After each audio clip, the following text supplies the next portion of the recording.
Hello everyone, good evening and welcome. I'm Emily Gray from MMD and James, my colleague from MTN, will be introducing everyone in a moment. But just to say thank you for your patience with us.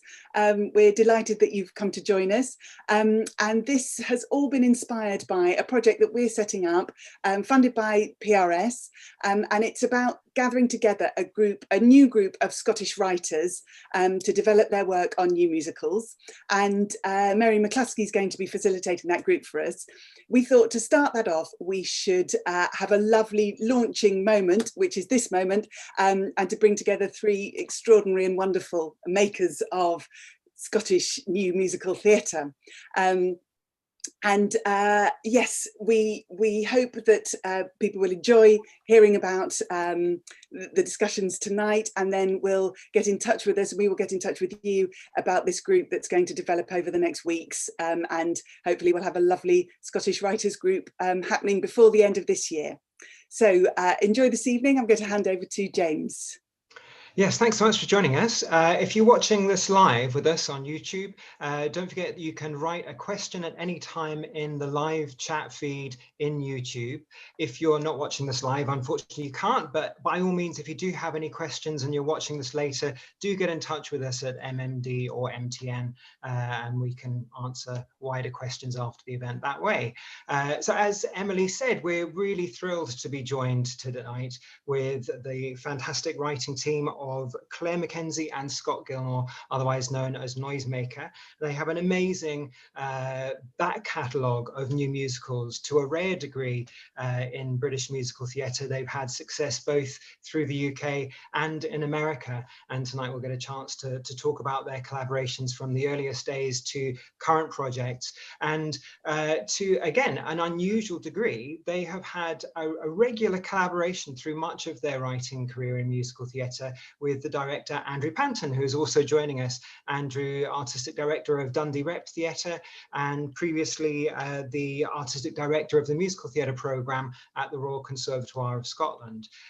So we'll be talking tonight about the early stages of their collaboration in higher education, but also internationally, some of their work over in America. And without further ado, so we can talk about that really fascinating and unique journey in new musical theatre, we're going to start with our first question. So I'll hand you over to Emily. Thank you. So let's go back to the beginning. It would be lovely to hear how the three of you kind of met and began to collaborate. And within that, obviously, Claire and Scott, it would be amazing to hear that, about that moment when you realised that you were the writing partnership, the right writing partnership.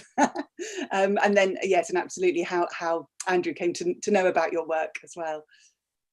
Well, hi everyone. Thank you so much for hosting this evening as well, MMD and MTN. It's really, really lovely to feel connected in some way to some other people. Yeah, as Emily already mentioned, Claire and I met. We met actually about 10 years ago, yeah. Over 10 years ago, something like that. We met as students at the Royal Conservatoire of Scotland, which is also where we met Andrew, and it was during that time as students, we kind of sort of discussing the idea of writing together and being exposed to new musicals as students. I think we took a notion to, is this something that we might be able to do together? So yeah, it kind of came out of initially as having just like, I think we liked and disliked the same things. Yeah. And then I sort of, I took the reins a little bit and submitted us for a new musical writing. It was a festival. I submitted an idea that Claire and I would write together without telling Claire. So that was a big surprise, and I think actually in hindsight it was a really good thing, because sometimes you need a deadline to get writing, and we were talking about it a lot but hadn't actually started. So yeah, Scott signed us up for this festival, and I think we had about 2 weeks to write a show. So we wrote really quickly, and that was our first experience. It was a show called Freak Show, and we put it on in the arches underneath Glasgow Central Station. So it was already like an immersive musical theatre experience, which we were all out of our comfort zone, weren't we? But it was a great, it was a great first thing to kind of get thrown into. And it was during that project that we'd already been students of Andrew's for myself for 3 years. Claire, you did your master's degree to the musical theatre programme. And by the end of it, Andrew didn't think we were total idiots and wanted to work with us again at some point. Maybe, Andrew, you can say more about that. Did I ever say that? I didn't think you were. I don't remember. But no, that's adding my thanks to MMD and MTN for hosting this tonight. This is really lovely to be here and talking to anyone who's listening. Yeah, it was. I didn't really know they were writing. We had a new musical development strand running through both the MA and the BA at that point, and we developed something like 8 to 10 shows a year. But then Scott and Claire said they'd got this piece they'd submit for On the Verge, and On the Verge as a multi-form festival, so it's not just musical theatre, it's all kinds of, it just has to be new. And they said, will you come and see the show? And it really was, and we use the word immersive a lot, but this was 10 years ago. This was being put into a big cavernous room. The Arches is like, well, they're old railway arches, so it's an incredible venue. And it was created in a kind of musty, dank, kind of freak show environment, the name of the show. And I was just blown away by the kind of ambition and how different it was. And it sparked a conversation between us about what we actually liked about musical theatre, or areas of musical theatre, and also quite a lot of discussions about what we didn't like. And maybe that was the beginning of it. I had no idea we were going to work with each other so much, or that I was going to direct Scott and Claire's work. It was more just a discussion of going, oh, that's interesting. In fact, so yeah, that was, I guess, the beginning. Yeah. Amazing. And was your first collaboration on The Girl Who? Is that right, or was there a project before that? Yeah, so the first project that Andrew actually directed of ours was a piece called The Girl Who. Previously to that, we had as we've mentioned, we produced Freak Show ourselves as Noisemaker initially at that festival. It went on to have a little bit of life afterwards, and then ended up the following year being put alongside one of our other pieces, Forest Boy, at the Edinburgh Fringe Festival through the Conservatoire. So both pieces kind of premiered as with the programme the following year. And then the year following that was the first time that we actually all worked together as a creative team, and Andrew directed our next and our third show together, which was The Girl Who. Yeah. And which was a piece that when I know was quite an ambitious piece in terms of being a pick a path model. Andrew, can you tell us a bit more about the development process of that from a higher education perspective? I suppose I can tell you about it from an overall perspective, maybe, in that the meeting that we had about it, I don't remember much about, because I'm not sure that I would have said yes if I did remember much about it, but was literally the audience could choose the paths through the piece at different levels. So like the Choose Your Adventure books, but, and we only knew this, I think, once we'd finished making and teching it. How many different journeys could you have gone through it, Claire and Scott? I think there's 128 possible versions of the show you can see. Yeah, so it was a lot of writing. I think had we known at the start what that would involve, it felt like a really fun idea. Then you have to see it through, don't you, when you're on to song number 30. So we just had to keep going at that stage. Yeah, I mean, a really, really brilliant idea in terms of interactive with the audience, and the fact that audience members would come back actually and see it more than once, because you could have a completely different experience.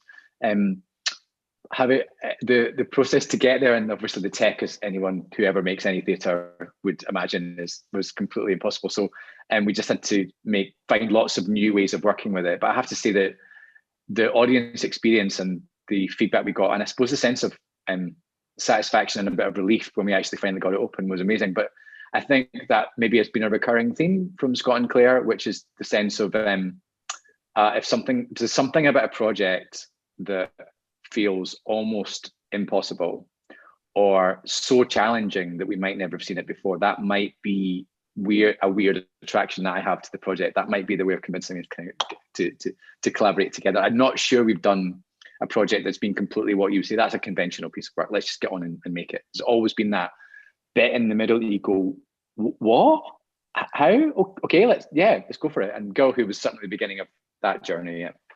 I always remember there was quite an enjoyable moment when we had the band for the first time, and because the show there's one quite significant choice you make at the beginning about whether the main character sort of goes off one path up into this one world or goes down this other path into a different one.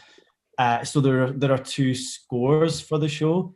And so the band at that moment have to go, oh, we're going up, okay, right, and all the band have to get their score out together. So back in the days when like excessive printing as well, actually, we would redo that, and we would get people on iPads. I think in those like early projects, though, I think we were drawn to like, could that be a musical? Is that form gonna work?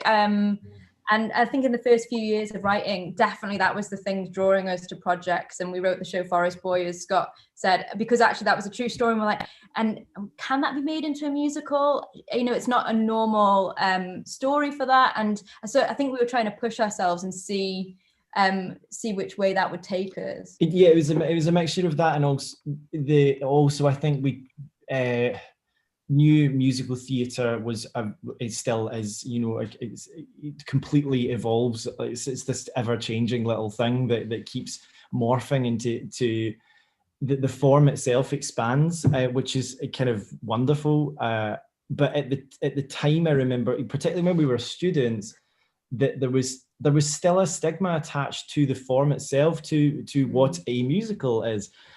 And I think that was one of the things that I think we united in kind of not like loving. We didn't like love the fact that like people might not take that form of storytelling as seriously as perhaps a straight play or a piece of film or something like that. That we can't handle stories of like huge weight. Whereas historically, when you look through musicals, you can tackle those. But there's sometimes I think there's an association with, you know, that it can feel a bit sort of that it can feel a bit fluffy at times and I think we were like, I think that was especially true in Scotland 10 years ago. Very much so. And I think it has changed a lot. I'm sure we can talk more about that. But I think, when we were students, that was definitely the atmosphere, wasn't it? Yeah. I think you were both fairly near the beginning of the musical theatre programmes in Scotland, because the Conservatoire was the first BA, well, MA and then BA. So it takes, a lot of people say it takes 10 years of a new programme to really establish itself. And I think what we see is so many of practitioners coming out of those programmes, still coming out of those programmes and making, but it takes that length of time, especially the people that want to make it rather than only just be in it, sort of thing. So I think it was a very different landscape. And as Claire says, it's really different in Scotland now. There's a lot of new musical theatre work being made. And before we move on, so The Girl Who was written specifically to be performed by the students at Royal Conservatoire originally. Did that affect, you know, obviously you've talked about the fact that it was a very ambitious piece and very broad, so there are a lot of roles in it. Did it affect the other aspects of the resources that were available to it? I know that it was part of the programme that you took it to the Edinburgh Fringe, and it was performed in repertoire with something else, is that right? Or it was performed. Yeah. Sorry, Andrew, you go. No, I was just going to say it did manage to, something like that that's being written, it means there's lots of casting opportunities, which of course you're always looking for when you've got a group of students. And you know, a general, maybe a normal kind of cohort would be around maybe 20 people in a year. There's quite a lot to give a really great performance experience of maybe a more conventional book show that might have 7 or 8 principals and an ensemble. So what's great about this show is everyone got a chance to be a principal part and everyone got a chance to be in the ensemble. And I think in terms of a learning experience, that's the holy grail of a show. If you can find that kind of project, it really means that everyone gets a fair crack of the whip. I think for us as well, as we were writing it, we wanted to make a piece that could work for a group of 20 people and then could equally, you know, later work for a group of 5. I think when you write like 100 parts, you're never going to have that many people, so you need to work it out somehow. So I think that way of going, how do you make something that sort of can kind of morph around the sort of the constraints of the production as well as the story itself. That was the kind of first time I think we played with that, which was again, it's just the experience of being able to do that in a higher education environment. You would never be given that kind of cast size or skill level or anything at that stage. For us, certainly we wouldn't have had that opportunity if it weren't for the Conservatoire. Thank you. Could we go on to the Atlantic, A Scottish Story? Because I think that was the first time you kind of took on the whole Scottishness of your partnership, your relationships, and in Scotland, and that was also connected to the States, wasn't it? So it'd be lovely to hear about how that happened. Maybe Andrew, you could talk first about how the collaboration with Northwestern started, and then we can talk about how Scottish we are. So I met with David Bell, who's the artistic director of American Musical Theatre Project at Northwestern University. And it wasn't until we were sitting down having lunch, I realized, and I remembered that a number of years ago, I had based the then new musical development strand of the MA on the work of AMTP, which was absolutely groundbreaking. It was the first kind of, I suppose, development lab within a higher education environment at that point. And so talking to him, I was immediately realizing we were talking the same language, and I told him that I'd based that strand of the program on the work that he'd originated and continued. And so we got on the gadget fire, and David's one of these people that just goes, well, we should do something together. We should collaborate. I was like, yeah, we should do something. He said, next summer, next festival, let's do the next. I was like thinking, it's in 8 months' time. And we did. And part of that was to commission new writing on the Scottish side and new writing on the Chicago side. And that's how the conversation started with Scott and Claire. Segue. Yeah, so we basically were paired. So Claire and I were brought in to write one piece that would work in partnership with a piece written by 3 Chicago writers, and the process of coming up with the story and like thematic content of all that was very much like by committee. Yeah, I remember that being quite. We were doing Zoom calls before the world was doing Zoom calls at that point. Like, it was all about Skype. It was Skype then, to be fair, to give Skype its due. But I think we had, to answer your question, Emily, about the Scottishness of it. I think we'd really shied away from being like Scottish writers at that point. I think we'd almost kind of ignored, certainly musically, we'd really ignored a lot of what is sort of part of our kind of musical DNA, I suppose, as a little place. And I think that we kind of never let that filter into our work very much. But I think because this was very much, the 2 pieces we're playing in tandem with each other were about national identity. It was a big part of the content of each story, that it forced us, I guess, to get the fiddle out and get the baran out and see what we could do with if we lent a bit more into what is the folk music that we kind of grew up with and know, and can that make sense within our writing as musical theatre writers, I suppose. Yeah, and it's funny, I've always felt a slight imposter syndrome with being I live in Glasgow, and I've lived in Glasgow for about 15 years, but I'm from the north of England. But whenever I'm employed up here, usually it's to write something that sounds Scottish, whether it was for a play or whatever. And I thought, I don't know if I don't know if I can do that, and should I do that? And I think that maybe fed itself into our writing, until suddenly you don't realize, by living in a place, you kind of absorb that sound and that world. And I think it was already in us, that kind of Celtic kind of feeling that we found in Atlantic. And I think now, since then, we are really embracing that kind of Scottish sound a lot more. And I think it's only a good thing now. It was on the day that we accepted Atlantic as a commission that Claire's hair turned red. Great. Proper Celt. Yeah. That was it was on that I day. Can get away with it. Thank you. Do you think the fact that you were working internationally from that early stage in your careers influenced as well that sense of thinking about the kind of the brand of your writing on an international stage? Did that affect, were you conscious at that point of thinking, well, okay, there are these certain expectations from an American audience of we're writers that aren't from America, and hence we have to bring a different flavor compared to the Broadway sound. Did that influence the collaboration? Definitely. I think when we first went over there, I don't think we realized how different our music and songs sounded actually. Until we got that kind of feedback. And then I think that makes you just embrace who you are, you know, and just finding your own voice within that. I think as well we had I think we'd not totally found this is our voice, you know. I don't really know that we had settled on that until we were like seeing it in comparison with another team that we were actually actively working with on a piece, and kind of going like, oh no, wait, we actually do have a style now. Like but it felt like finally it was finding its home a little bit more when we stepped a little closer to that kind of Scottish sound as well, being part of the certainly the song world that we were kind of like playing with for Atlantic for sure. But in terms of like, I think it also gives you quite a clear, I think you said, James, like a brand. It's like it certainly settles you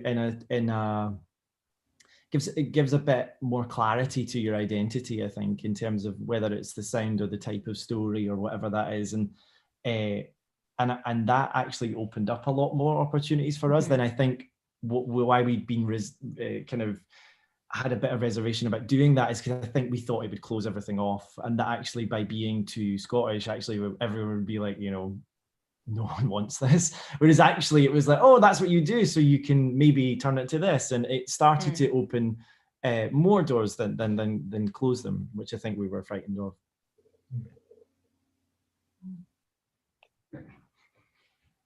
Should we move to the Dundee Rep? Yes, just thinking. So, Andrew, when did you become artistic director of Dundee Rep? How many years back was that? Spring 2017, so just over 3 years ago now. Right. Yeah. Gosh. Okay. So quite early on, you were collaborating with Scott and Claire in the context of the theatre. It'd be just interesting to hear about how how the Rep and its audiences have responded to the kind of the new musical theatre that you've brought in. Yeah. No. I mean, really well. Dundee Rep does have a history of musical theatre, and certainly a new musical theatre. Shows like Sunshine and Leith, for example, is probably the most famous one that came out of the new musical that came out of the Rep.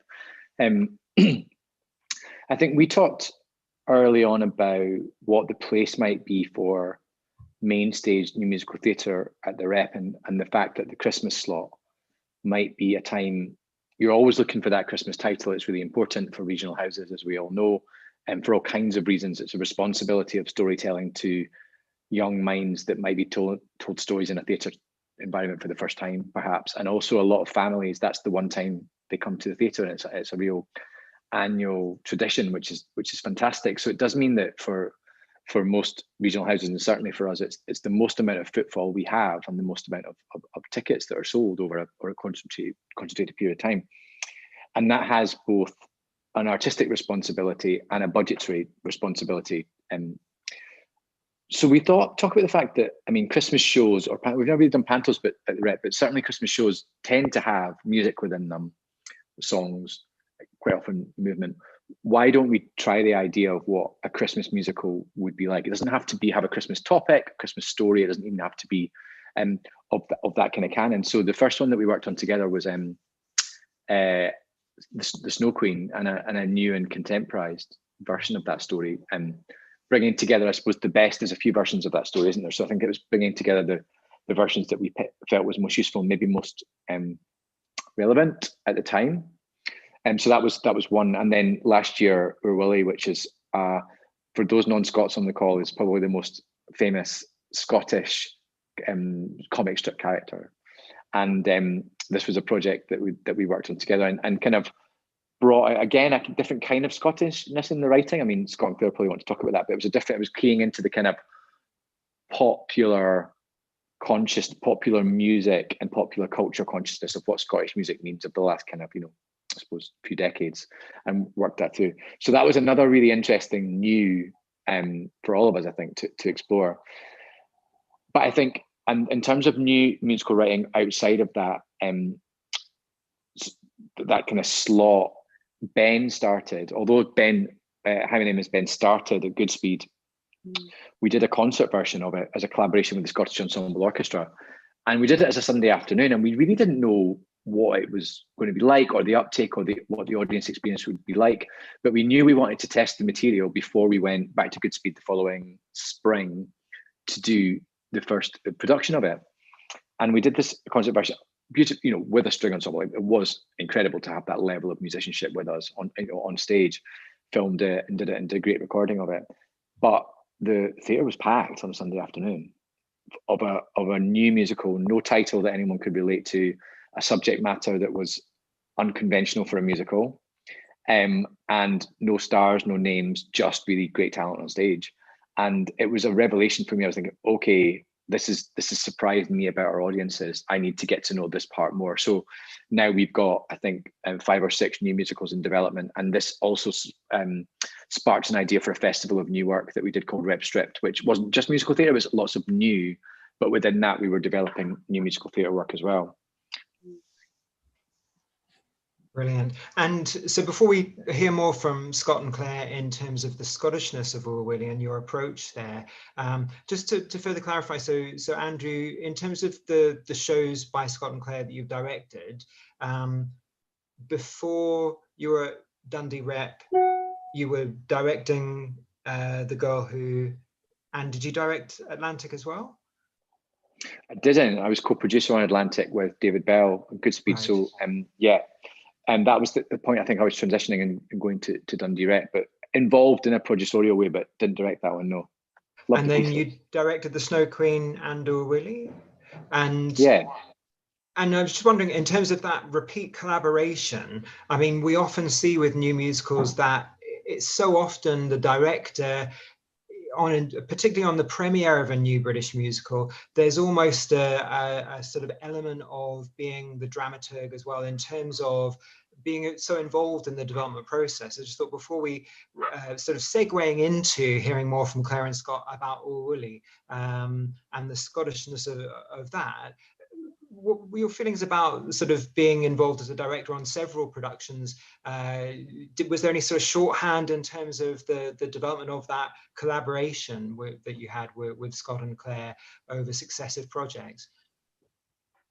Yeah, it's a funny one, because I wish at the time, it's hard to remember what it was like before. I know that now we definitely have a shorthand, and we definitely have a common vocabulary and common reference points, and that only comes from working together as co-collaborators. In terms of the development process, I think there's a few things that aren't. So it's never a case of me commissioning and saying, write this piece, and we agree what the commission is, and then the first draft arrives and there's notes, and the second draft arrives and there's notes, and the final draft, and we go into rehearsal, and then we all meet on the opening night. And that can be brilliant for some collaborators. For us, it's much more right from the beginning. We're talking about, what are we seeing? What can we feel in that moment? How might that work?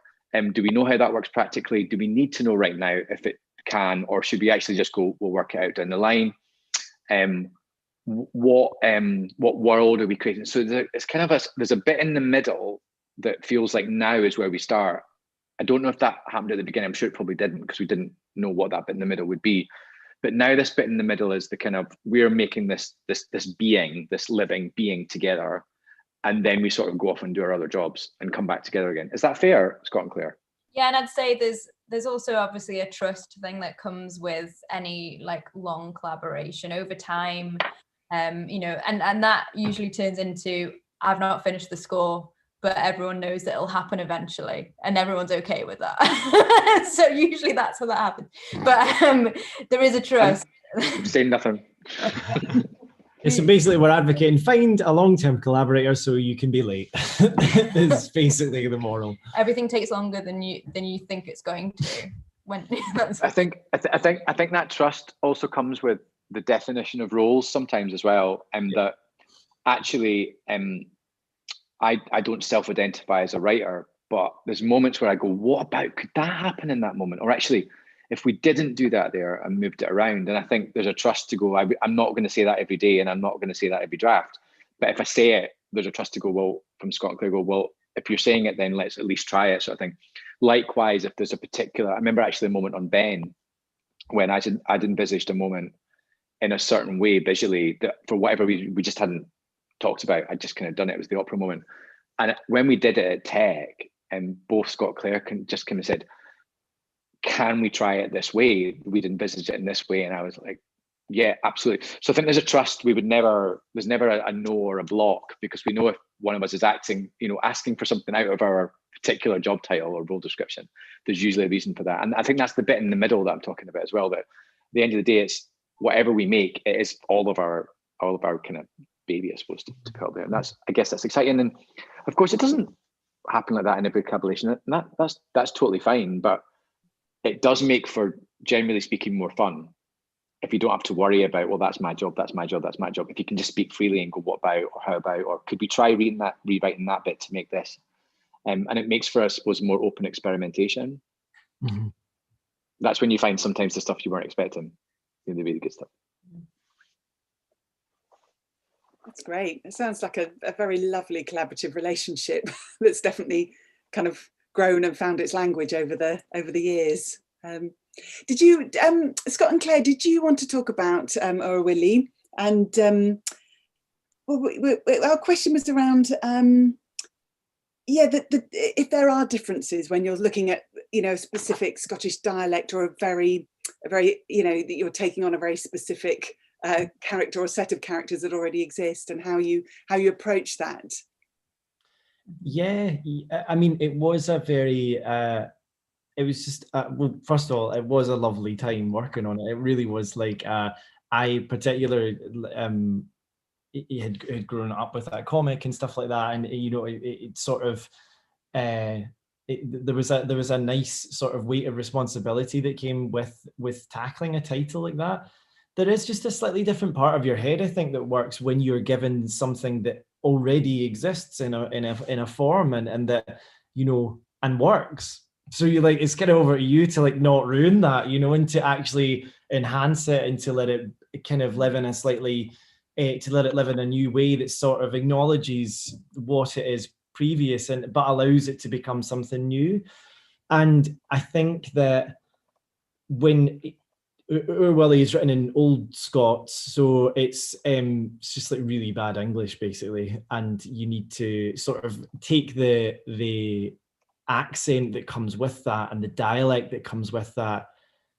Obviously that influenced the book. For me, certainly it's prescribed in a certain way that how the characters would speak and stuff like that, but it entered really into how we approach the songs. It's just like, not just in terms of the sound of that and the style of it, but actually just how you approach what's music doing in a world like that.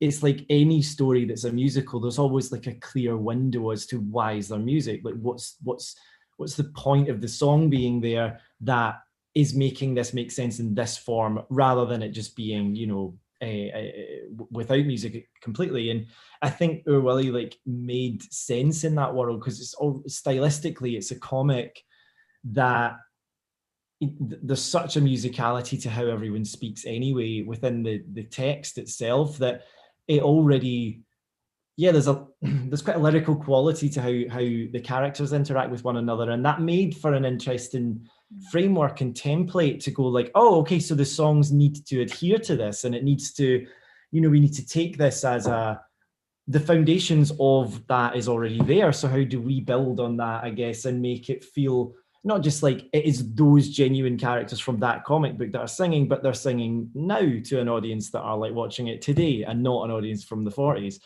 So yeah, like it definitely, actually Andrew mentioned earlier on that the approach to a lot of shows we've made together has not always followed a conventional route. Oor Wullie, in terms of like how we made it and what it then became it was a main stage like show that went on a #1 tour afterwards, and so there was prescriptions that came with that. I don't think we could have done that had we not worked on all those collaborations prior, actually, because it although it was probably the more conventional in terms of form and process, we'd reached a point of trust between one another that actually allowed us certainly a lot of freedom in terms of our own voice meeting with the comic book's voice. and then that also factoring into what the production itself was going to become. Yeah, I was just going to add in that when you get a commission like that, you also know what theatre it's for and what audience it's for. So you have to take some of those things on board when you're writing a score. Had we had no one attached to the show and it was just us writing it, yeah, maybe it would have been slightly different. Maybe it would have ended up the same. But I think knowing that at the start, you've kind of got the list of ingredients. Okay, we know what audience are turning up and we know when they're going to see it. A lot of them saw it at Christmas. So I think that influenced the style we went for, and making kind of contemporary songs that people of all ages could enjoy. So yeah, depending on the commission or whether it's a passion project that we start off writing, it really can influence those fundamental decisions at the start of the process, I think.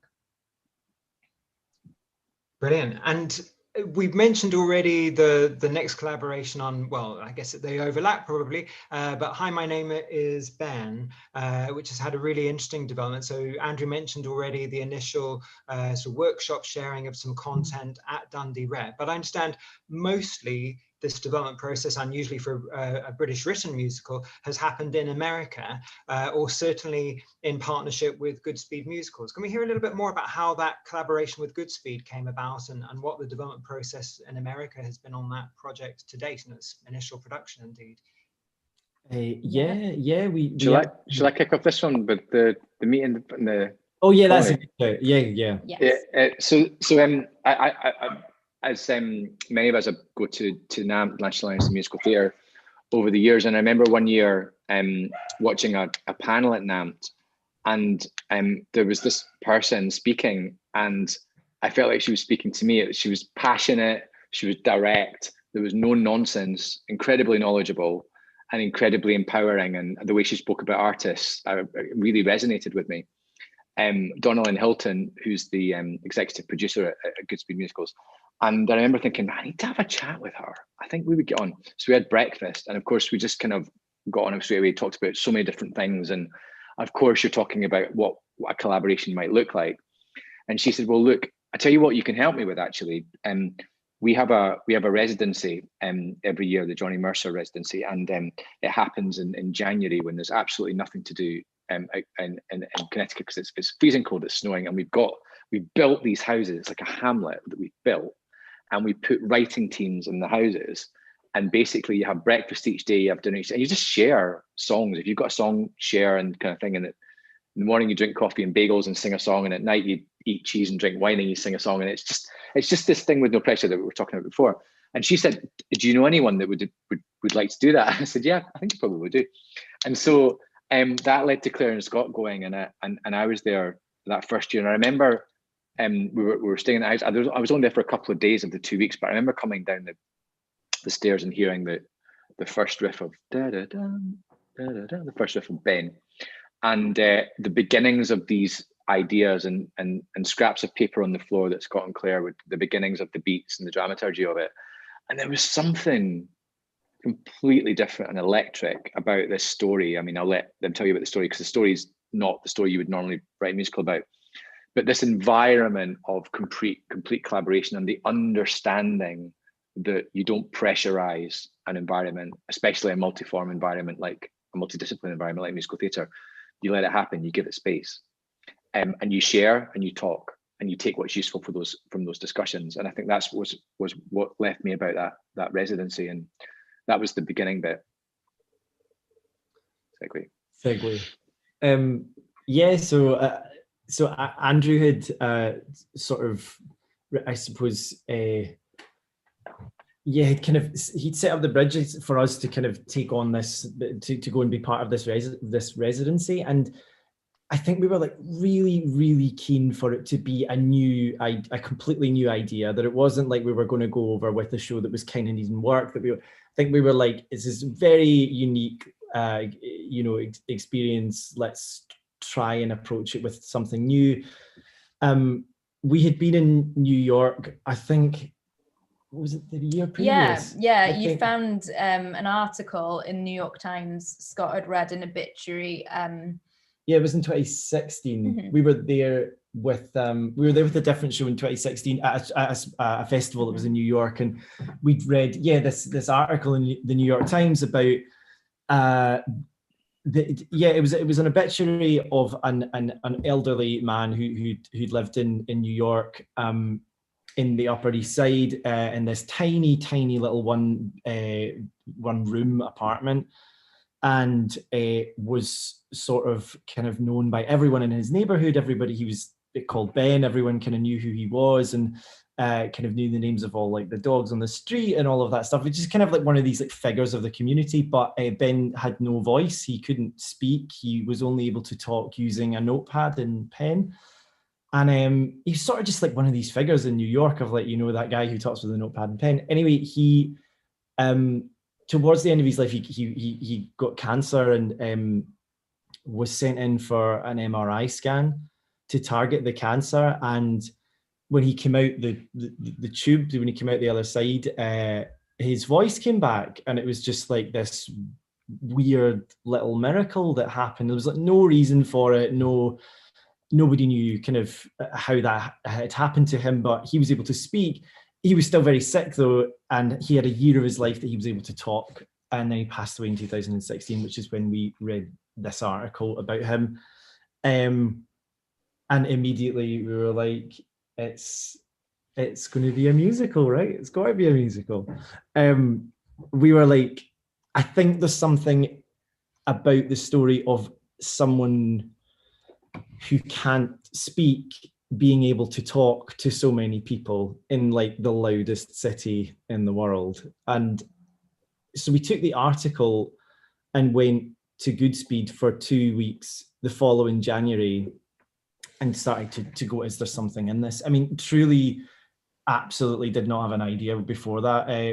Normally we're a bit better planned than that, but like we really went with just loads of blank paper, and we're, because I think we weren't sure actually. Also, we weren't sure if we were the ones to tell it, because it was a New York story, and would that make sense for that to come from us? And actually through the process of the colony, we worked with the other resident writers there. It was just a really, we'd not had an experience like that as writers before, because you are just, it's just like writer on writer. There's no, Andrew came to visit, but there's no like directors or producers, or there's nothing there. You're not doing it to get your show green lit. You're doing it to write. That is the only reason you're there, and the only people who feed back on it are writers who can't gain anything from your work. So you've just got to gain knowledge and trading ideas, and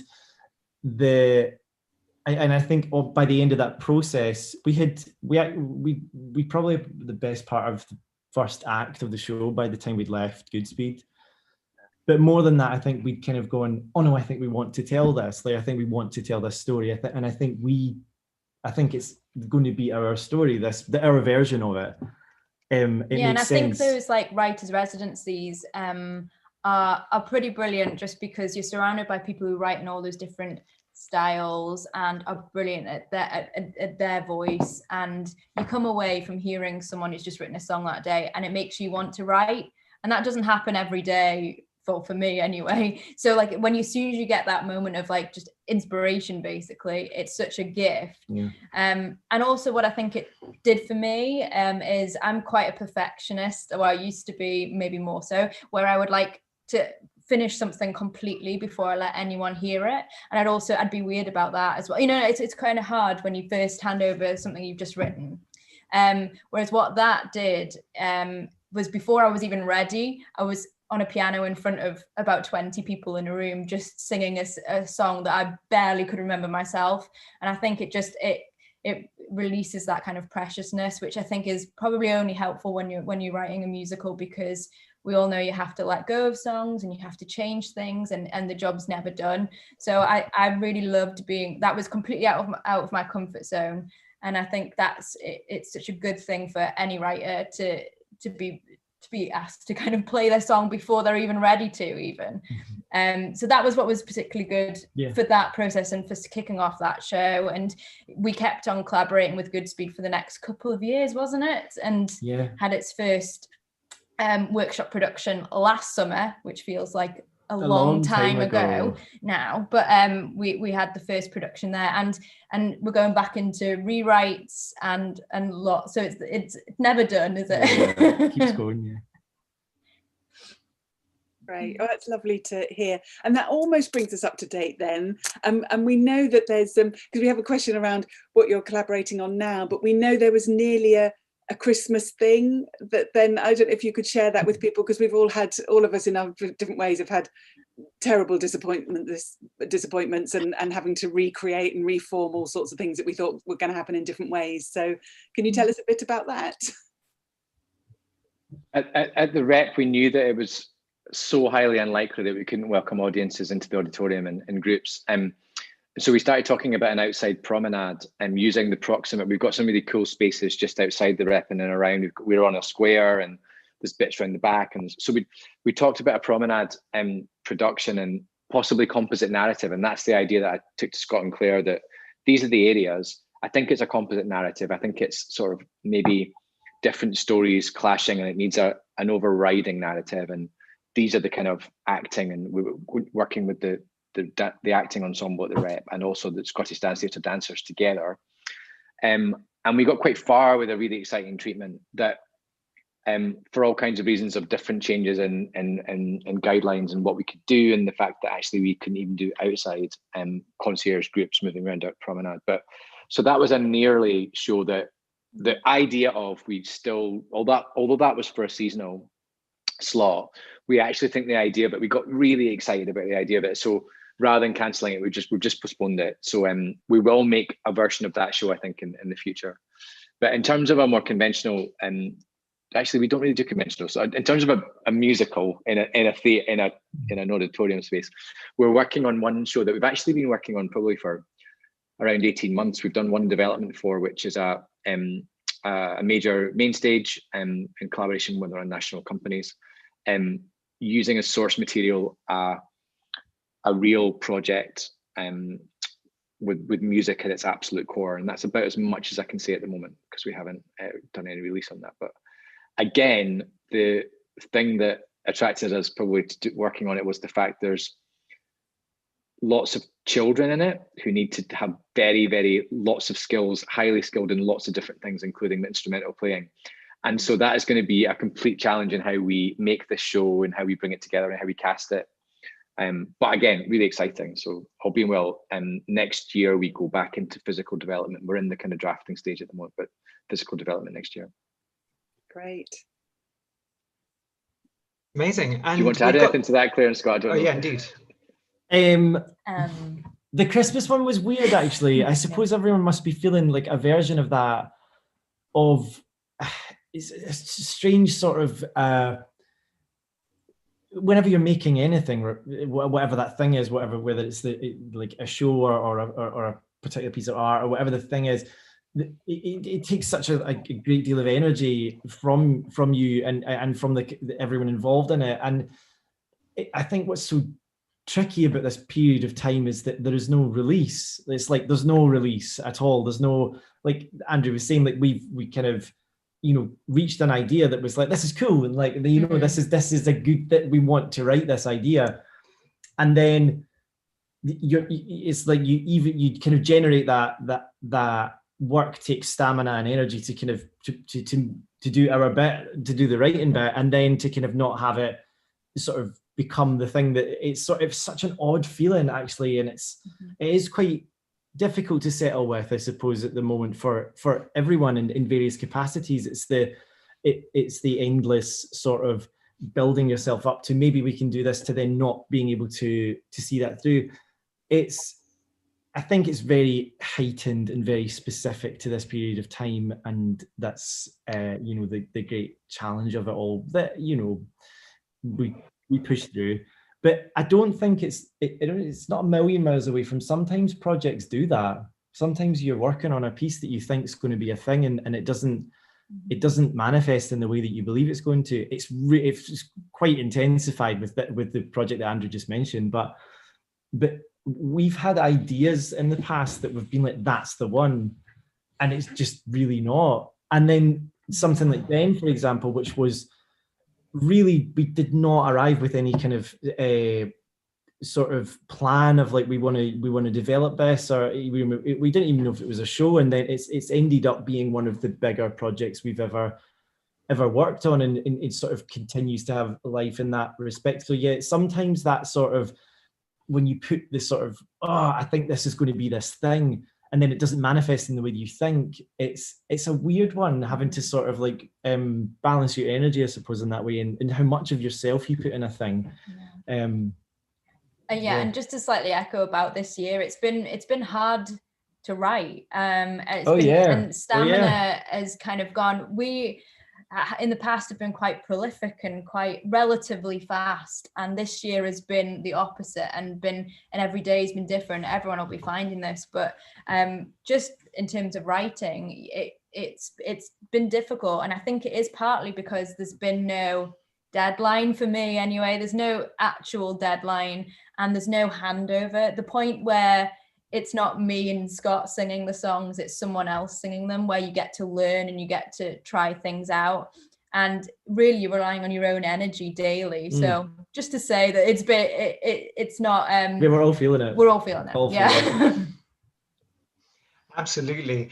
And thank you for your honesty there. I think it is consoling, isn't it? All those days when people feel like, everyone else is writing their magnum opus, and I can't even get as far as turning on the TV today. And, we have to give ourselves permission to just go with whatever today is bringing, don't we? Just to get through some days. Thinking about the future. It's just been please, one Andrew. thought on that. I think it's just been for all of us that plan, and like Claire says, have deadlines and have a structure, and all being well, are balancing different, hopefully balancing different projects and dealing with the clashes that we all have, and how's that going to work, and how am I going to meet this person's needs this from me at this point. This whole period has been like the best kind of therapy for us OCD kind of people, because it's about learning to live with ambiguity. And the only kind of constant is no one has the answers. Everyone is in the same boat. There's not these people that are sitting that have all the answers and we wish we had them. It's sitting with ambiguity. And I just wonder if the one kind of positive coming out of it is that ability to be more flexible. I really feel for writers in this point as well, of kind of going, is there a next commission? When is that thing that somebody said was going to be happening on that date? When will it actually happen now? And running a theatre is the same thing. It's like, when can we program? When should I be saying to someone, let's start rehearsals on that date? Or can we program a tour? Are people going to come to venues? So I think if there's anything, it's about all of us learning to live with an ambiguous situation, and in the future being more flexible in what we do. Oh, thank you for that. That's a lovely segue as well, thinking about the future and what we hope for. I know all three of you have a lot of thoughts about what you hope for the future of new musical theatre writing within the UK generally, and also specifically in Scotland. When we think about, this, as you say, it is a real time of possibilities and looking at the big picture, thinking, are there opportunities to shake things up a bit, to think of new approaches to within the industry generally, and specifically to the way we develop new musicals, particularly thinking about the Scottish-based musical theatre writers in our group that is launching again with support from PRS Foundation. What sort of advice or hopes would you give to peers, in the case of Claire and Scott, and to the writers that Andrew might be working with in the future in terms of musical theatre writers? What are your hopes for their future work, and the working practices that you hope they will be aiming towards in terms of the future landscape we all want to grow, to nurture for new musicals developing within Scotland? Maybe Scott and Claire, do you want to go first? Yeah, you can go first. There you go. All right, I'll go first. I'll hop on. I think, I think although this particular period of time is a bit, as we've just discussed, there's a lot of uncertainty kind of surrounding it. There's a kind of, I think it's come out of that is that there has never been a better time to connect and to communicate with the rest of your writing community, but also just like globally, we're really small at the moment. Like Zoom is home for a lot of people at the moment. And in some ways it's deflating, but in other ways it's really encouraging that there is time, there's space to have conversation about making work now that there wasn't previously. The first time we ever like started, particularly working outside of Scotland, when we went to the States the first time round, was it wasn't like some, you know, completely serendipitous project that had led us there. Like we just went on our own, like and off our own back, and it wasn't the most beneficial trip, and then other ways it really was. But at that point in time, to meet with theatres and prospective producers and to see other work, you kind of had to be there to do it. We're in a really weird window that's not the case at the moment. That isn't actually the case. And yes, it feels like less in some ways, but it's still like a real connection that can be made between. And we found that over this period of time, although writing has been harder in moments, but we've definitely met and spoke to more, you know, more people and more venues, and more that kind of thing has happened out of this period of time too. And everyone's getting used to it, aren't they? So whereas you normally have to arrange a coffee, I think everyone's very used to, whatever country they're in, hopping on a call. So I think there's loads of potential for that in this window, however long that period lasts. And maybe it'll continue because people are so used to it as well. But in terms of writing, I think if it's early on or relatively early on in your writing career, I was always told, be eclectic. So don't decide exactly what you write and what you don't write. And sometimes I used to do a lot of writing for plays, I still do sometimes, but I used to do a lot of that. And you'd be given a play, I don't know, set in like 1600s Italy, and I got the job and I was like, don't know what that music sounds like. I will learn though. I will learn for this job. And I think it's through doing a series of projects that you don't think you're suited for that you can sometimes learn from and learn that, oh, maybe that is part of my voice as well. And we don't write Italian music now, but I think I've learned yet. But you don't know what you're going to pick up from what kind of job, I think. Yeah, I think the biggest thing, I think, for us that clicked quite early on, that I think we wanted to, it's sort of why we ended up forming Noisemaker rather than just being like Scott and Claire, I suppose, was I don't think we wanted to be like to be associated as writers with one show, with one project. And I think sometimes that we can be pushed as writers to being like, oh, yours are the ones that did and it's like, you know, one show is one aspect of your voice. It just is, in the same way that the projects that you're really like feel, I'm meant to write this, it is the other projects, like Claire was saying, that you're like, I have no idea how I am writing this, but that is also what allows you to find your voice. Because something like Oor Wullie, for example, we were talking about earlier on, I had never had, like, I wasn't sitting at home going, God, I hope we get to write a piece in all. I'd never read the comics, so I didn't know what I was doing. At the time. I was relying on you, you know, to kind of like get me through that. No, exactly. And we go, but now we, and I've read them now. I've read them now. I have read them now. Just as well.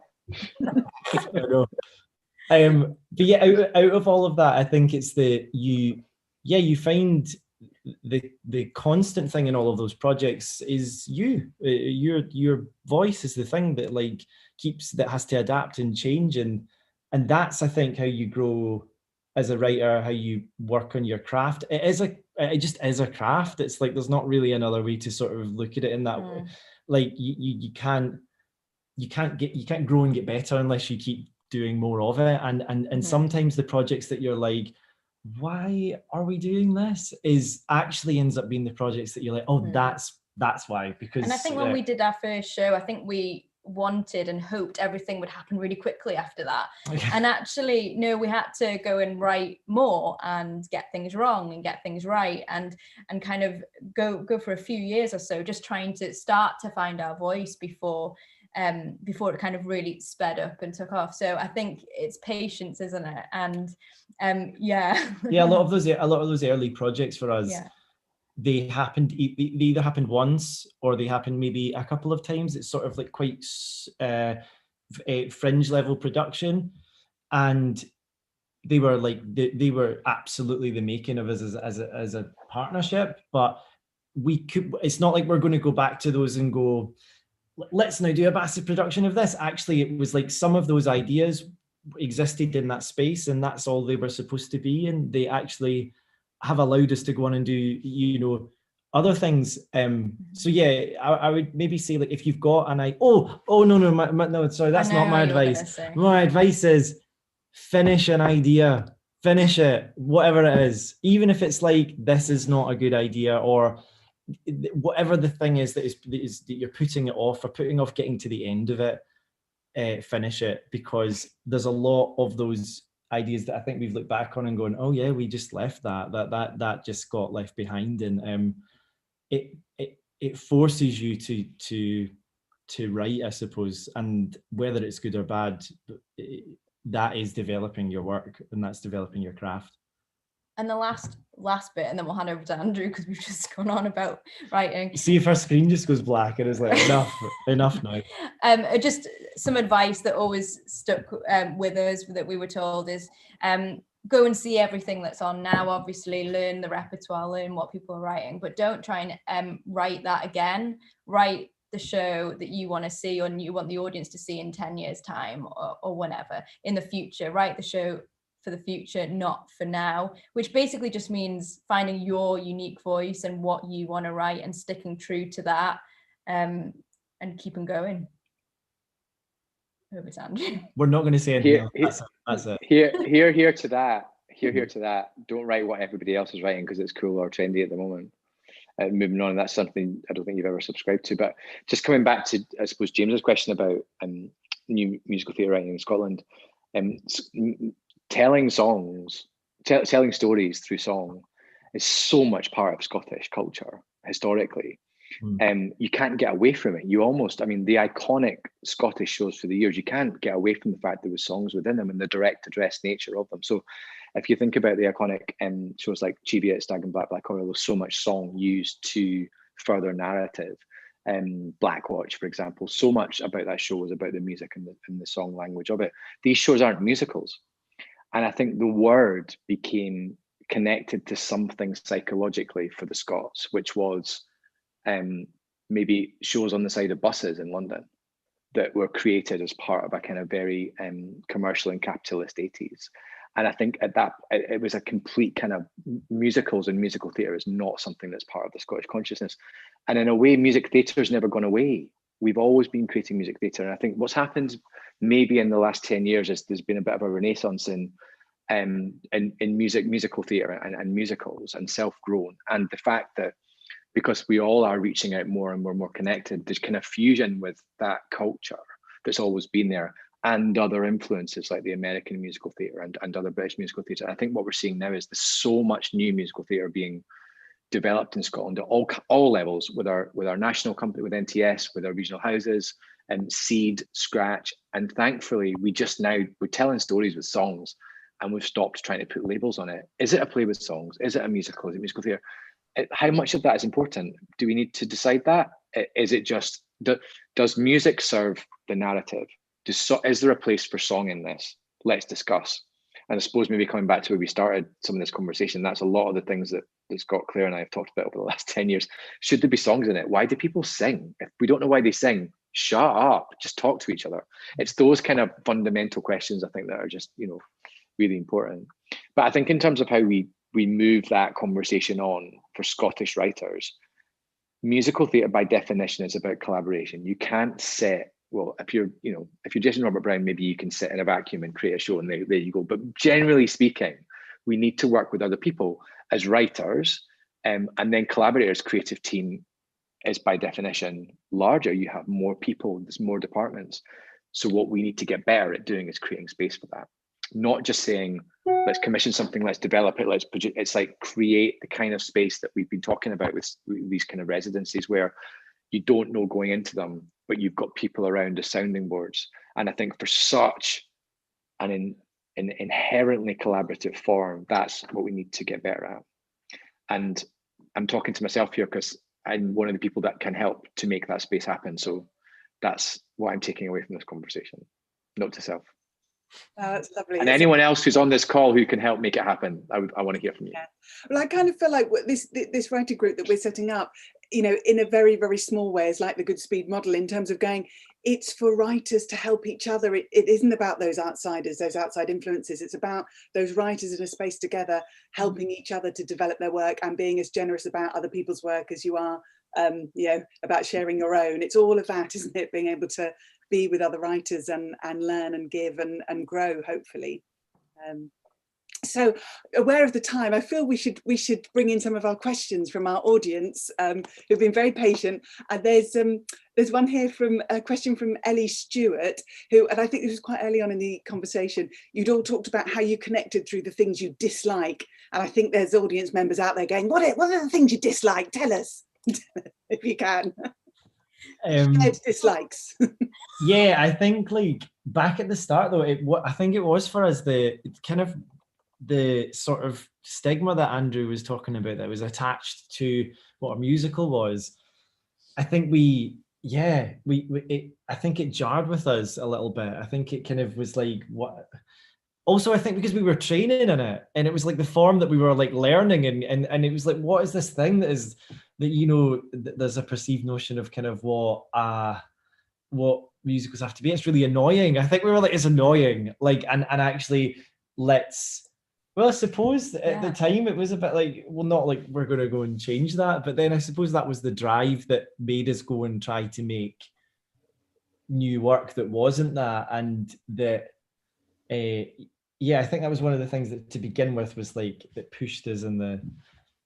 Yeah, and I think you connect maybe slightly more with the things you like, don't you? Because you go, oh well, you know, like I always go on like West Side Story is my favorite musical, and I think we've always liked similar things as well, and we still go and see a lot of theatre or film or any art together, don't we?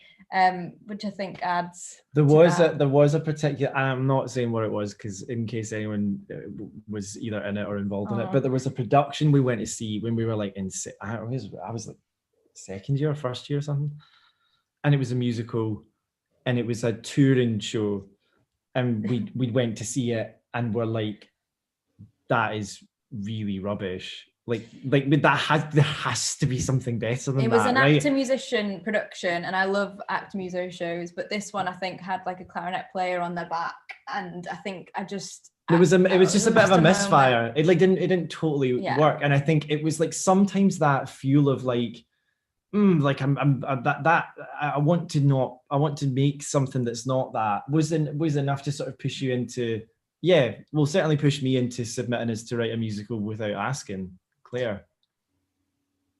Great, thank you. And then can't maybe know the production you're talking about. No, don't mention. I'm not mentioning it. There offline. And we've got a lovely classic question, which is about the collaboration. I mean, obviously, as you mentioned, it may well be the Andrew's part of this, but someone was asking, is there collaboration on the lyric writing? How much of the process happens in the room and have planning sessions in terms of the writing process? I don't know if I cut out there. Did you hear that? It was just slower than I think you would normally talk. That was all. Do you write the lyrics together? Do you write them in the same room much? No. We do write in the same room. Yeah, we do. A good amount of time, but you write the lyrics, and I would not pretend to be any good at that, so I don't get in the way. Claire's extremely good at telling me what lyrics are rubbish and what words are not great. But yeah, it's always, our process is pretty. It hasn't actually, although we've shifted in terms of like what the style of the work is, and the scale of it has changed an awful lot. How the process has really not changed very much since the very first time we wrote together. Like we come up with a story together, always we structure it together, usually, as Andrew was saying, in loads of bits of paper all over the floor and up the walls and stuff like that.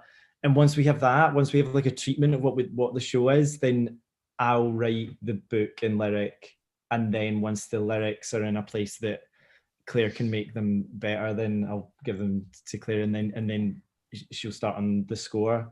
And then it does eventually, like after that, you come back together at some point to be like, you know, like I feel I can talk to you about music, and likewise with the scenes and stuff like that, we talk. But yeah, it's a bit separate to start with, and then we kind of get in the room together sort of once the idea for a song or the idea for a moment's like formed enough that it sort of needs two brains on it. I suppose that's when we get in the scene. Yeah, so we usually do lyric first before the music, and that's probably, I mean, that's my taste really, just because I can't imagine writing a melody and not knowing where the emphasis is for words. Like, so that's worked for us, although I know everyone's really it's 50-50, isn't it, which way around teams do it. And at what point does Andrew get brought in, or what point would you share content with Andrew? I was actually going to say earlier, and this is probably a good point to say, that working with Andrew has really, one of the things that is sort of like encouraged, I think, for us as a team is to not start writing too soon, actually, is hold off, know the world that you want to write, know the characters, know those things. And Andrew encourages that, because actually in many cases we've worked together, Andrew, you started building the idea of the production itself, like whether that's the design or whatever, sometimes just off of treatment. Actually, like Oor Wullie, I think we cast it off of treatment, right? Like I hadn't gone to a draft yet, and if you'd said that to us when we started working together, that would have like totally freaked us out, because I think we're kind of like being prepared. But sometimes it's about, I think sometimes you can go too soon, and you kind of go off on a tangent with the writing. Whereas it's almost like, don't write until you like can't not write, if that makes sense. I suppose it's like know what the piece is, know what the story is, know the structure of that thing before you then let yourself loose to make mistakes, I suppose, as a writer. Andrew, do you? Interesting. Yeah, no, I was just saying, interesting, that treatment thing, I don't like work like that with anybody else. And so that's not a me thing. That's an us thing. And I'm not sure I don't know. I'm not sure I would have the trust to do that with anyone else. But what I do love is when we do it, the other departments that we're bringing in pre-draft inform sometimes the draft. And you know what it's like. You start getting creative team around, and you ping pong off each other. We did another project which was not a musical, but had lots of these strands, which was a kind of quite a bonkers show that we put together for a commercial producer. And it really was, I mean, we were just all departments were pinging off each other. And again, it's just this inherent collaboration of it. So yeah. But yeah, we did cast Oor Wullie off treatment, I think. And some of that casting informed, I think, probably some of the, it fed in and informed. I think in answer, James, you'd said like what point would we want Andrew to kind of come into that really does change with each director that you work with. It's like there are some, it's like knowing the bit that you're cool with sharing. Like Claire said earlier on, I think one of the best things about doing the residency for us was being a bit more okay about going, here it is, it's not finished, and that actually being something that's understood, and not just that you feel you have to quote your work and going like, oh, please don't judge it too much yet. But actually it's allowing your collaborators or allowing your whoever it is that you're working with on the idea to start their job, because their job's huge too. And even if you're sort of going at particularly if you're stuck on a moment or whatever, it's like that can't hold up everything. Like there's got to be an openness with the sharing of that. But I think it's very, very personal in terms of like what each director or each collaborator, what's the most appropriate, I think. Great. Thank you. We've got a question from Matt Bugg, who's saying he was enjoying the story about embracing your Scottishness. Is it possible to elaborate a bit further on how that impacted specifically on form, content and aesthetic? So taking the Scottishness and how its impact on the form, content and aesthetic of the work. Well, we made everyone ginger. We didn't. You want to talk music first? I think that's probably the biggest shift. Well, the sound just the world. world, I think. Obviously, I mean, it depends on the story. So if we take two of the shows that we talked about today, was Atlantic, which was set in kind of old Scotland. There's a particular sound that we wanted to kind of, a sound world we wanted to make, and that involves certain amounts of like fiddles and maybe class axe, things that are very Celtic, and that choosing your instrumentation can sometimes really help with the writing, because I think I try and sit down and I try and imagine, what does this actually sound like? Sometimes the sound of the piano can get in the way, you know, at that stage you're going, okay, what if there's a fiddle, and then we've suddenly created the world. I'd also say the structure that's fairly different in terms of the American musical and our structure was basically the scene to song ratio and how they do it.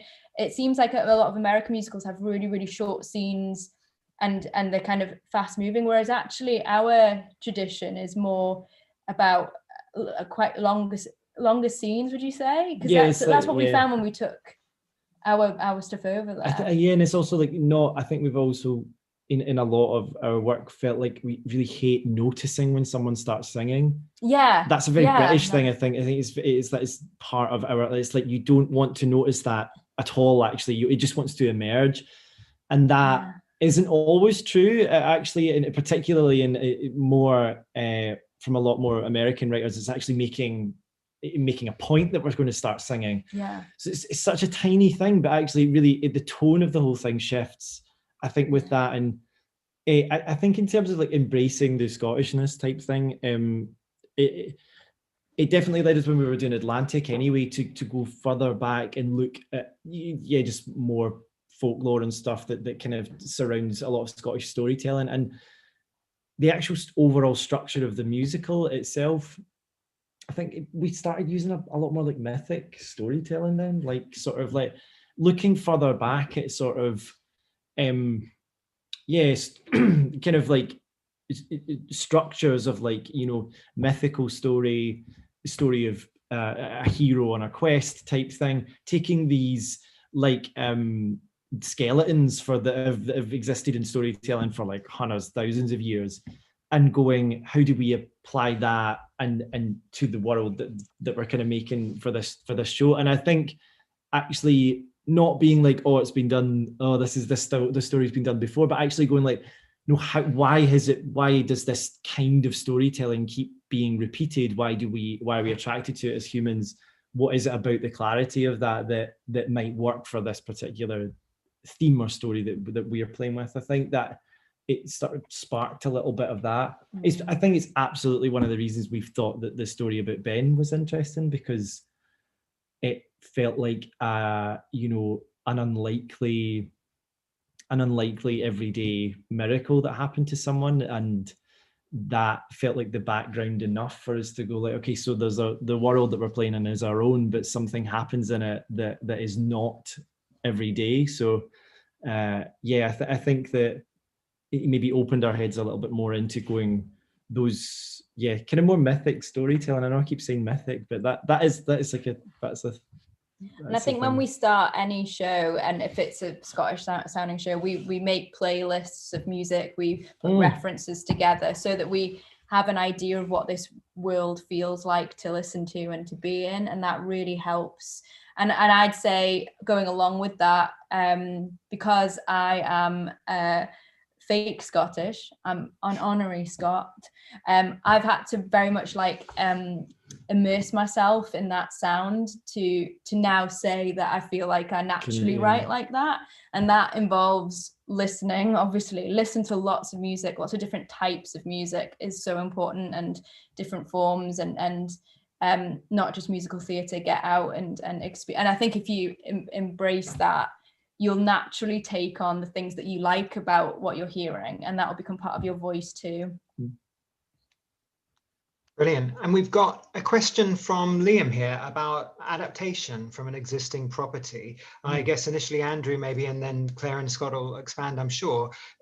With Oor Wullie as an example, where did that start in terms of a commission? How much freedom was there around the adaptation of the existing content? Did is there an estate out there that approached Dundee Rep, or did Dundee Rep take the initiative, or did it come from Claire and Scott? Or tell us about the origins of the approach to adapting that and what limitations there were on how far you could diverge from the existing source material. Well, when I got the job as artistic director at Dundee Rep, it was about 8 or 9 months before I actually started, and I remember going on holiday, and on holiday, like, writing a list of ideas, and virtually none of them have ended up in ideas that I've actually realized, because that's what you do when you're in a vacuum and you're kind of going, and then when you actually immerse yourself in a new role, things start to appear. But something that was on that list was Oor Wullie. Oor Wullie is not just a Scottish story, it's Dundonian. It's DC Thomson are the publishing company that have these comic strips, that and the Bruins and many more actually. So it just made absolute sense to me. And then in discussions with so the person that ended up being our co-producer, we discovered that was kind of an idea we were both having. So we decided to join forces, and both having thought that Scott and Claire would be the right people to write it. So it was a very organic, very natural process. So, yeah. And in terms of the approach to DC Thomson, it was it was a very natural thing to do. Dundee Rep is the theatre, and DC Thomson in Dundee. So it's kind of, and so there was a contractual process to go through, but they were incredibly supportive of how we gave a new life to these characters and this strip that had been around since the 30s. So it wasn't a difficult conversation to have or a deal to broker, as these can be sometimes with doing adaptations of pre-existing titles. Great, thank you. And there's a question from John Dew, who says he's scoring the music for a collaboration piece, has finished the piano and vocal parts, but is having trouble with an orchestration block. And do you have any advice on approaching obstacles that come up like this? So that moment in a process. Yeah, my first thought is something that we kind of brought up just before, is creating playlists of references. And you're saying it's a collaboration, so there's more people involved. So I think if you got everyone who's working on that project, it's just always interesting to see what kind of sound that they imagine, and if there are any references that they think of, put them together in a playlist, have a listen to that, immerse yourself. And I think some ideas of instrumentation will come from that. And orchestration sometimes is trial and error, isn't it? So if you have like sequencing, if you have like a keyboard and sequence a little bit, just play around and use your ear. And sometimes overthinking can obviously slow everything up, but sometimes you just need to get some stuff down and see what it feels like, and try a drum kit. Oh, maybe that's too much, take that away, let's replace that. And you can do that by sequencing and things. But I think the first thing I'd start with is references. They help me a lot, because there are so many ways you could go with a chord pattern, so many ways. So I think getting everyone's thoughts and ideas in one place to make sure that you're not doing just what you want, but what everyone feels it should be is maybe the first place to start. I think if you're orchestrating and you're imagining the production or space that it's going to be in, or the constraints that's surrounding that, that can either be the thing that sort of like clicks, oh, this is what it's going to be, and you get the circumstances or that are actually going to surround the band. Yeah. Or if that is how you're thinking, don't think like that. For this moment, like imagine scoring it for as big an orchestra as you like, and knowing that is not kind of exactly where it's going to end up. Some ideas will start to come out of that, of going like, okay, so I want it to feel like this soaring huge moment here. How do we pare that down and become something that is possible for the band or whatever? But it is all connected to how you want to feel in that moment, isn't it? Yeah, it's all feeling. So it's all the same thing, like what emotion, what do you want your audience to feel? And then that will answer some of those questions, I think. And we have a question about someone saying, is there any chance of an Oor Wullie album? And I guess the wider question there as well is, what are your thoughts as regular collaborators on cast albums of the musicals that you collaborate on?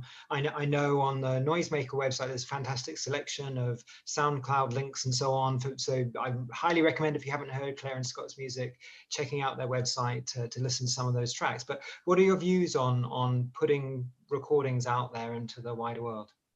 Yeah, that's been one thing that we've talked about this year, actually, because I think before everything came to a halt, we were moving so fast that we didn't really get proper records of the stuff we've actually made out there. And that is something we are looking to kind of turn around now. We've got a bit of time. And yes, there is an Oor Wullie recording that we will discuss about when and what happens to that. But I think even more so than I did before, I think it's important to start putting stuff out there. I think I was a little bit protective before. I don't know why, but I think now's the time. Everything is digital. That's the main way people are hearing your work. It's not by sending a CD to a producer anymore. So I think it is about getting your stuff up and listenable. So that's something we're working on. I'd also say it's a thing in terms of like how you feel about like a cast album of a work and stuff like that. It can sometimes be actually the most useful and best way to spend resources is by making that. Actually, it can allow the show or the idea to go on and exist beyond the production that happened in order for that cast album to be made. On the flip side of that, it can also sometimes absolutely be the wrong way to pour resources if the piece isn't ready for it. Something like Oor Wullie was like quite a good example of one that was quite clearly like, once it was made, it was made to the scale it was made, and there's not a huge amount of scaling up in terms of production that can be done, and so the style of music will always feel like that. It will always be that size. Whereas like a piece that maybe we had made, like 5+ years ago that we initially had made with quite a small sound to it, actually we'd done a cast album of that, but now we're kind of looking to pitch it to a producer to put in a big house. Going with that cast album sometimes doesn't always give the feeling that you think the piece can have now.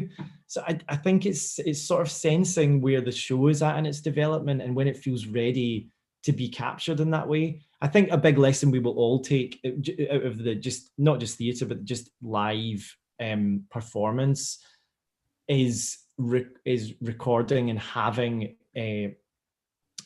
having evidence of the work being a thing for it to continue or to be shared and stuff like that is something I think naturally we'll all be better at. Having come out the other side of the pandemic, I think is just like going to be naturally something that you will, not just you as a writer, but venues, directors, producers should be considering and budgeting for that to be part of the process. That is absolutely like, if there's a lesson to take away from all of this stuff, it's that a lot of work will just be lost as a result of this time because of that lack of stuff. But I think if you're able to, if you write and you can make demos in any way, I think this is a really good use of time right now, and making sure you've got demos of things, because whatever you're doing, people are going to want to listen to either stuff that's in progress or stuff you've written in the past. So using this time for that is really valuable, I think.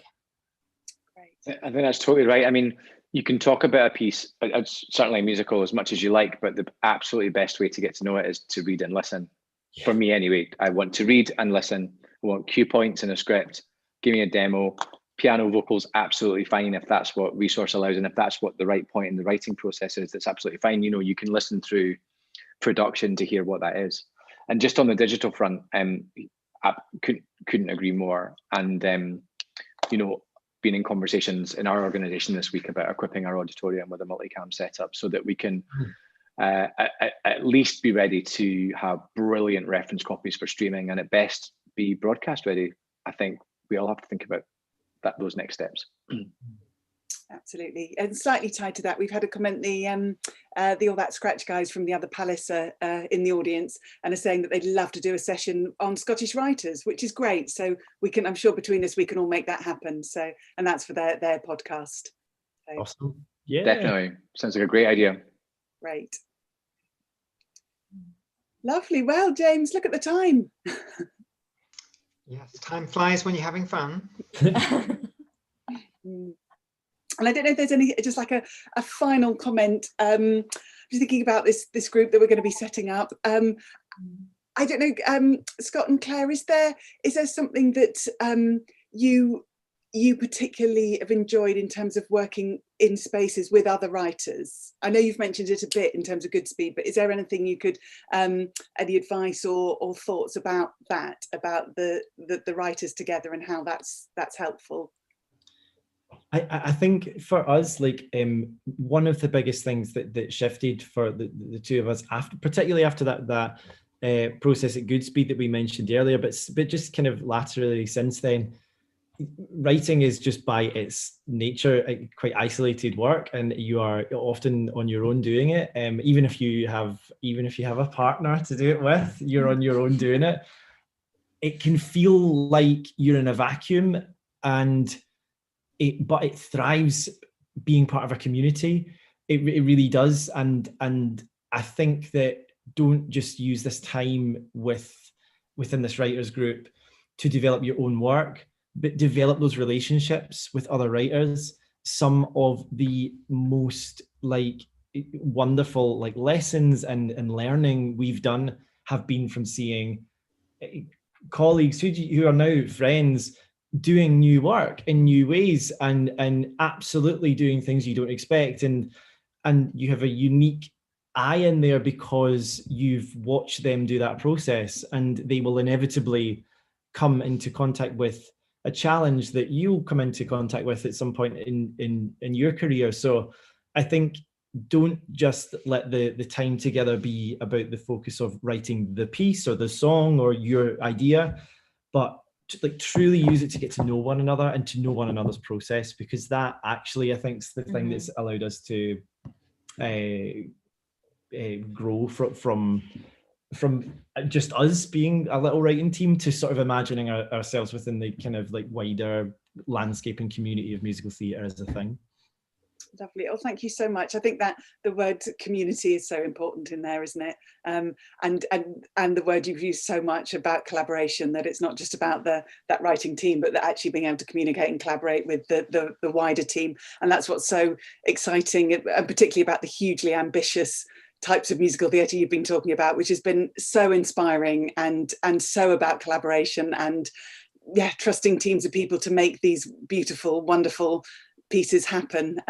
So thank you so much, all of you, for your time and your inspiration. And I hope this launches our new group well, and I'm sure it will. And good luck in Scotland, all of you. And I know we'll be hearing more about what's going on. And yes, thank you, James. Yeah, thank you so much. And just a recommendation again, do check out the sound files and further information about Scott and Claire's work on the Noisemaker website, and also check out the Dundee Rep website. I mean, Andrew, any recommendations on how people can keep in touch with future plans as things continue to happen and plans evolve at Dundee Rep? Yeah, absolutely. I mean, we're always interested in new projects, new ideas.